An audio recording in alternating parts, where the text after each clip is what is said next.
Hello everyone, welcome to the War Zone. I'm Scruffy and this is Skruffytalez.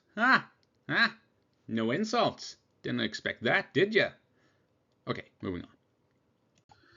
We are gonna take a look at the front line. We're gonna take a look at Sumy, where Ukraine has some gains. Rumors in Kupiansk, Russia pushing closer to Lyman.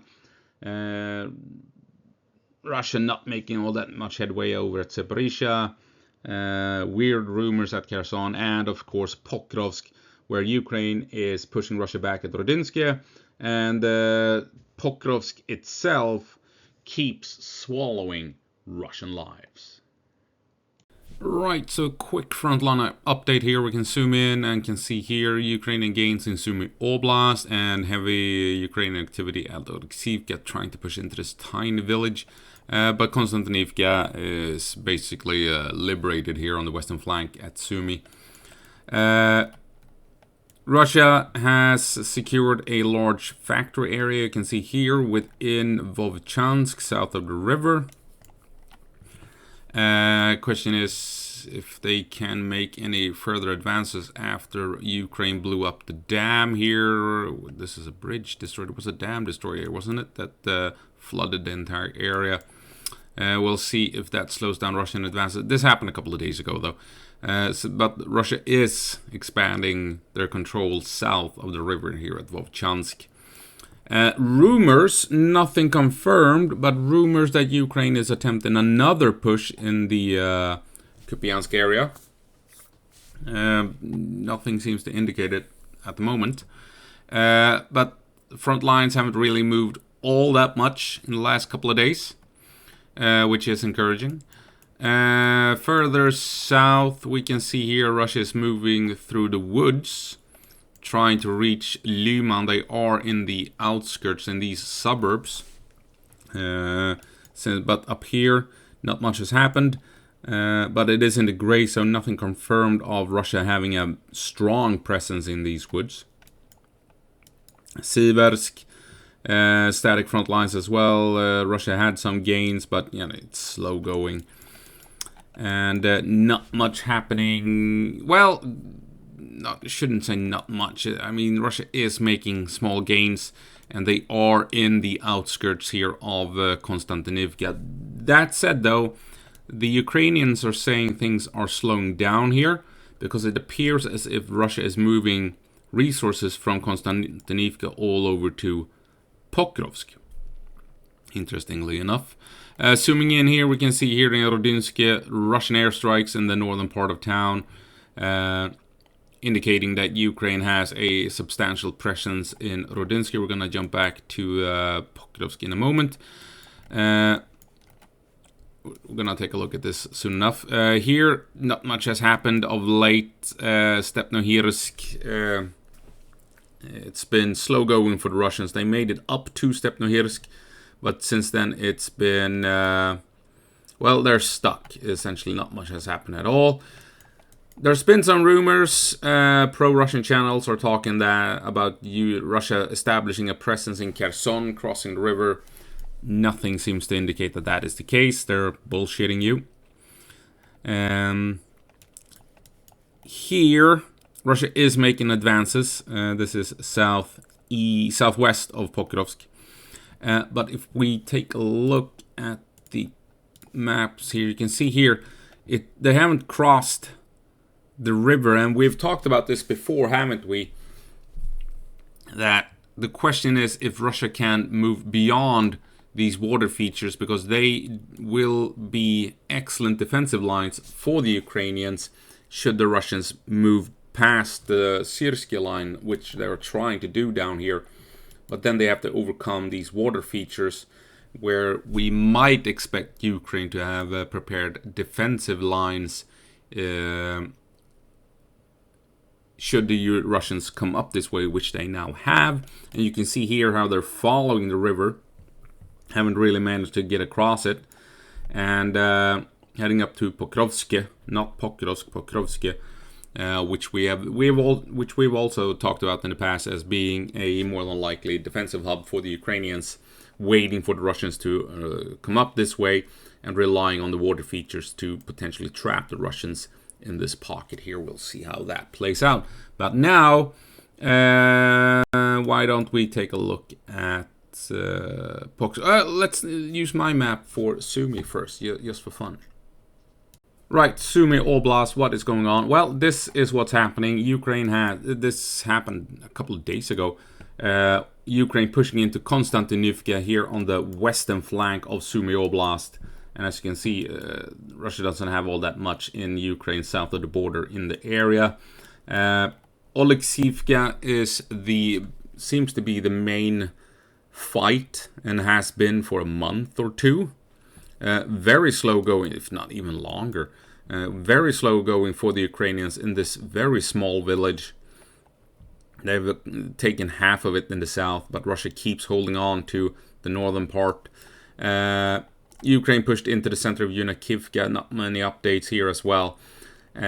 So Ukraine is steadily pushing the Russians back extremely slowly, but they are outnumbered. The Russians outnumber them roughly 3-1, and despite that fact, Ukraine is slowly pushing the Russians back. Most notably here in Konstantinyvka, and trying to push into Oleksivka and holding the line in Yunakivka here as well. So that's Sumy Oblast. The Ukrainians does appear to have the upper hand despite being outnumbered. Now let's head down to Pokrovsk. Right, not much happening. Well, north, this situation here at Chakova appears to be roughly the same. No massive Russian mechanized assaults. And the last couple of days, they do appear to have taken Volodymyrivka, so they gained something out of those attacks. The Chakova pocket seems to hold. Ukraine is not pushing into the last remaining positions of the Russians at the moment. Lots of airstrikes, as we saw in Rodynsk in this part of town. By all accounts, Ukraine has widened the gap here between the two Russian positions, and Ukraine has also pushed out here, so Russia might only hold this street, maybe this street here, to be honest. But Ukraine is steadily regaining control of Rodynsk by the looks of it. So yeah, you know, I've been talking about these two dams or lakes. I cut them out here just to emphasize how dangerous the situation is for the Russians with Ukraine being up north in Satushok and Fedorivka. If Ukraine can come down here towards these two lakes, as you can see, Russia doesn't have all that many options in pushing past, getting over to Rodynsk, at least here in the north. They have a land bridge here and another land bridge here. You have marshes here and the two larger lakes, and that's about it. So if Ukraine can come down here, that would severely reduce Russia's ability to fight in Rodynsk. The issue is, though, that you have a factory here that is fortified in the way. And you can see here you have trenches and fortifications here, the same thing over here. So pushing down here, I mean, Ukraine needs to overcome defensive positions currently occupied by the Russians. So it's not done, you know, at the drop of a hat. But you can see here the potential. Should Ukraine manage to push down this way, it will most certainly affect Rodynsk, because Russia would then have to come across these wide open fields in the south, making them prime targets for drones. So that's why I'm hoping that Ukraine can gather the resources they need to make this push. That would be awesome. I think it will affect Rodynsk dramatically. Not much happening in Mirnorod that I've spotted. The main thing being Pokrovsk itself. And we need to remember, you have to keep this in mind. Russia has moved resources from Sumy, Kherson, and Konstantinyvka to reinforce the operational area here in and around Pokrovsk. That's how important this battle is for the Russians. more for political reasons. I think it's been ongoing for so long, and the political leadership in Moscow wants this city taken. I'm fairly certain that the Russian generals would rather fight down south, where they can bypass Ukrainian defenses, come up behind them, and there's open space with less defensive lines, and they can maneuver.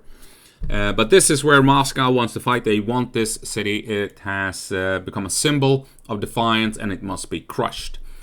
But the Russian generals are well aware that taking Pokrovsk, then you also have to take Myrnorod, and behind all of this you have layers upon layers upon layers of Ukrainian defensive lines. We've talked about this before.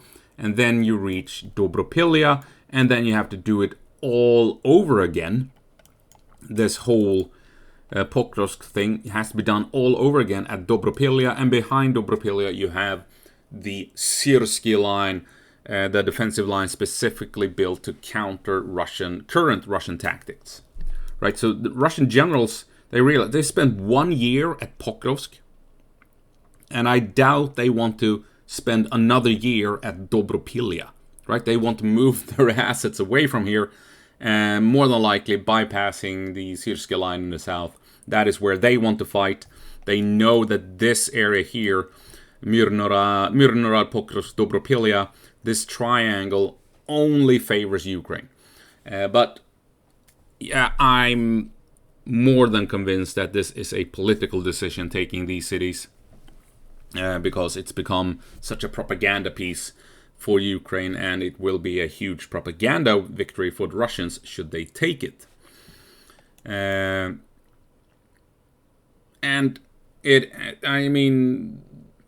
it's not escaping the Russian generals that they've lost a third of their forces, or of their casualties rather, here at Pokrovsk in 2025. Along the entire front line, out of all casualties along the entire front line, a third has been lost in this area here that I've mapped out. It's just an insane amount of losses at a tiny, tiny portion of the front line. A tiny battlefield. Russia has allocated roughly in total 170,000 troops.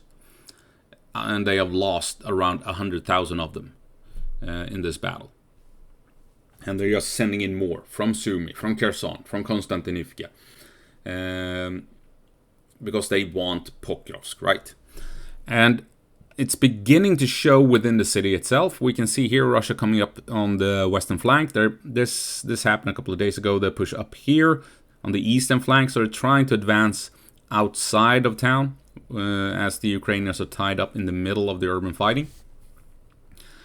We can see here that Russia pushing up through Nativka and Pir. Someone said that Ri-Pir is wrong. Pir is down here, and this is Ri, I guess.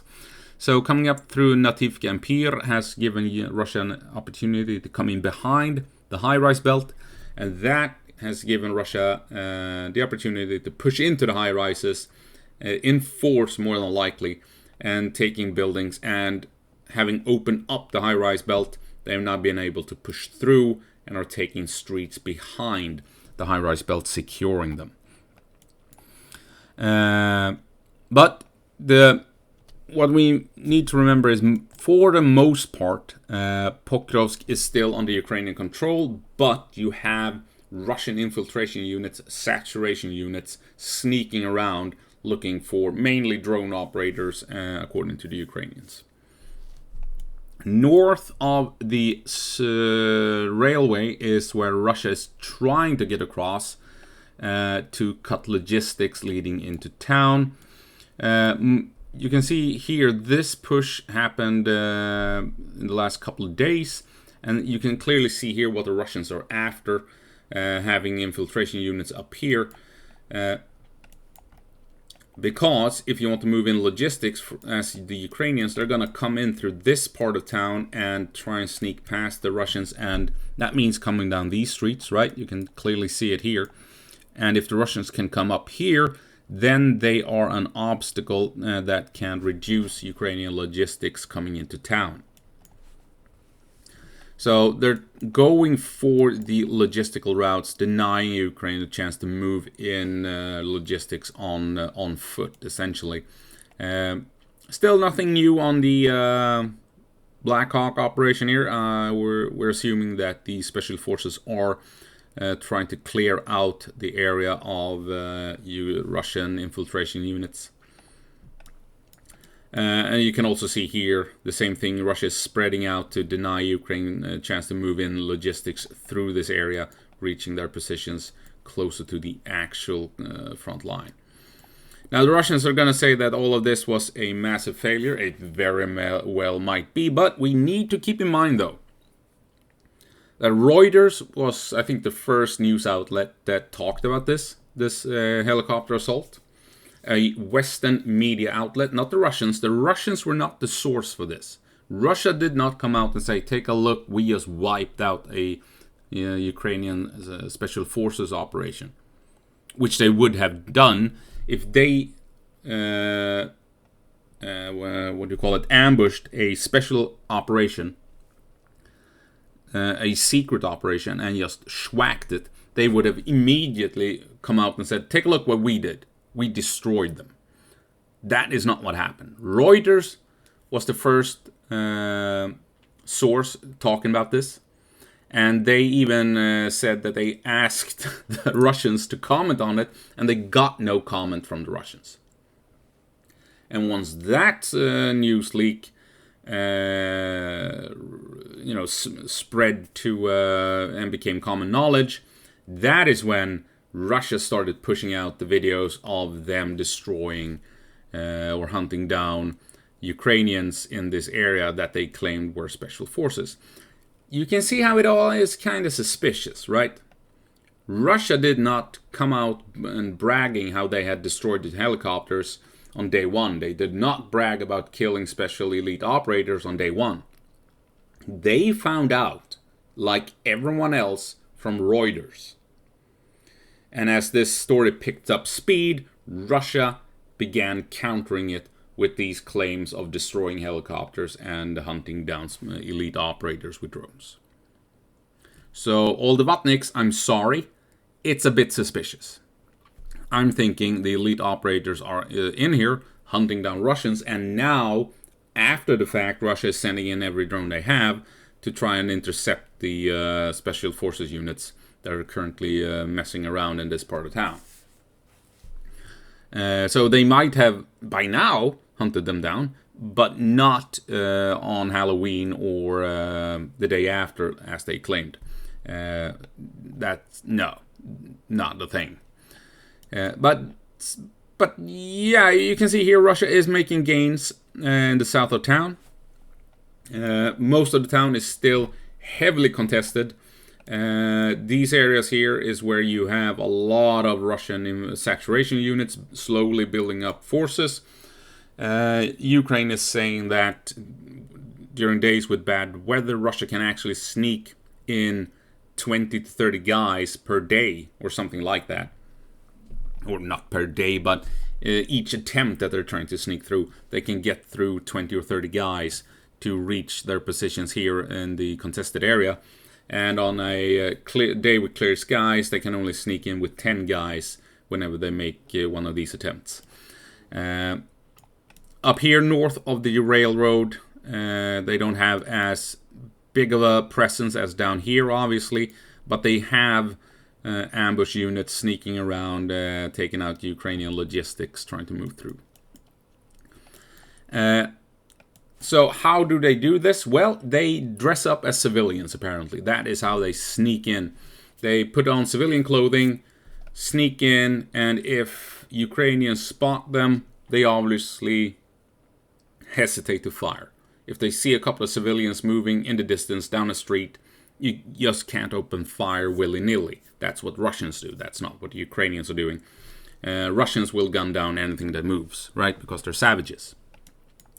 But that's how they get in. So they make the Ukrainians doubt the situation, question the situation, and then the Russians get past, and then they link up with other pockets of resistance within, pockets of infiltration within the city, build up forces, and can then begin to slowly saturate the area.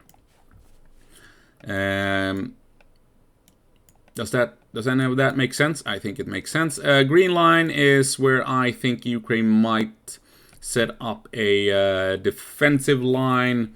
It is the railroad that cuts straight through town. It's a natural defensive line in an urban setting. These wide open spaces created by industrial railroads. So I think if the southern part begins to collapse in earnest, then the defensive line will be along the railroad, and Ukraine will try and hold the northern part of town. So, but key takeaways, I think, is that Russia has not secured half of Pokrovsk. They're still only down here, making gains in the high-rise buildings. I think this is what's slowing them down. They're spending so much time and effort here trying to take these buildings, which slows down progress elsewhere. But they are sending in these disguised infiltration units to saturate the southern part of town, waiting for a larger push by companies of infantry to move in and link up. Something along those lines. Anyway, that's going to have to be it. Let's end this video. Yeah, let's not drag on, shall we? That's the end of it. As always, go på marsch, Ukraine, and give them hell.